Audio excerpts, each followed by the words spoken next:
মেয়েটি তখন নিতান্তই ছোট, যদিও বা সে জানত না ভবিষ্যৎটা অনেক অন্ধকারাচ্ছন্ন। ছোটবেলা কেটেছিল মহা আনন্দে, বাবা মায়ের আদর ভালোবাসায় পরিপূর্ণ।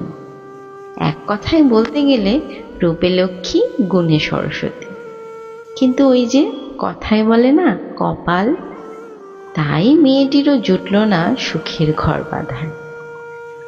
জানা গেল নামওয়ালা শ্বশুরবাড়ি, ছেলে নাকি সোনার কাঠি। গাল ভরা হাসি মুখ নিয়ে বিবাহ সম্পন্ন করে চলে গেল বাবা মায়ের আদরের মেয়েটি বাড়ি ফাঁকা করে। বাবার বাড়ি ছেড়ে নতুন বাড়িতে প্রথম দিন শাশুড়ি পরিয়ে দিল হাতে নোয়া, যা স্বামীর মঙ্গলার্থে। শুরুতে সব ভালোই ছিল, হঠাৎ কোনো ঝোড়ো হাওয়া এসে একটু একটু করে জীবনটা জ্বলে পুড়ে শেষ করে দিয়ে গেল। তবু সেই দহনের কথা প্রিয় মানুষটিও বুঝতে পারল না। বিয়ের 1 মাস যেতে না যেতেই শুরু হয়ে গেল অত্যাচার। বিয়ের আগে কথা দিয়েছিল থাকবে মেয়ের মতো, পড়াশোনা শুরু হবে আগের মতো।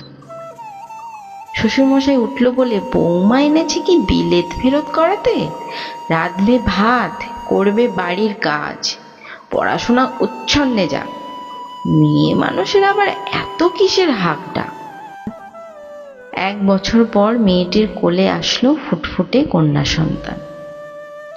শ্বশুরমশাই মেয়ের মুখ দেখে উঁচু কণ্ঠস্বরে চিৎকার করে বলে উঠল, অলক্ষ্মী বউয়ের কোক কালো, তাই দিয়েছে এক কালো মেয়ের জন্ম। তৎক্ষণাৎ মেয়ের মুখ দেখে আলাদা করল। বাবা মায়ের সেই আদরের মেয়েটি যে 1 গ্লাস জল ভরে খায়নি, যে নিজের চুলটাও ঠিকঠাক করে বাঁধতে পারত না, হঠাৎ সে যেন নিমেষেই বড় হয়ে গেল, গুছিয়ে সংসার করতে লাগলো। সাথে সাথে শুরু হয়ে গেল স্বামীর নির্মম অত্যাচার। বাবার বাড়ি থেকে টাকা আনার চাপ। মেয়েটি রাজি না হয় চুলের মুঠি ধরে হির হির করে টানতে টানতে মারতে থাকে। যখন মেয়েটি বুঝতেই পারে না কি দোষ ছিল তার, ভাগ্যের চাকা তাকে কোথায় নিয়ে এসে দাঁড় করালো। মেয়েটির আগের কথা শুধু মনে পড়ে, পার্থক্য একটাই, আগে সে মায়ের কোলে মাথা রেখে কাঁদত, আজ লুকিয়ে বালিশে মুখ গুজে কাঁদে।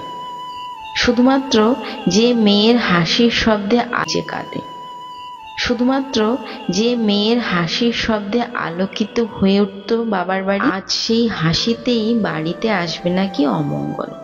প্রতিবাদী হয়ে নয়, সহন শক্তি মেয়েটি সব কষ্ট সহ্য করে মেয়েকে মানুষের মতো মানুষ করবে বলে করল প্রতিজ্ঞা বন্ধন। এদিকে অভাব, ওদিকে কঠিন অত্যাচার, সব জমা কষ্ট বুকে নিয়ে করল হাসি মুখে সবার প্রয়োজনের মেশিন হয়ে সংসার।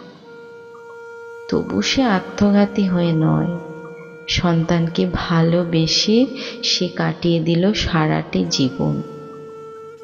তাই আদরের মেয়েটি এক কথায় বলে উঠল, মেয়েদের জীবন মোমবাতির মতো, অপরকে আলোকিত করার জন্য। জীবনের প্রত্যেকটা সময় অন্যের জন্য বাঁচা। মেয়েদের জীবন বড়ই অদ্ভুত, মেনে নিয়ে আর মানিয়ে নেওয়ার নামই মেয়েদের জীবন।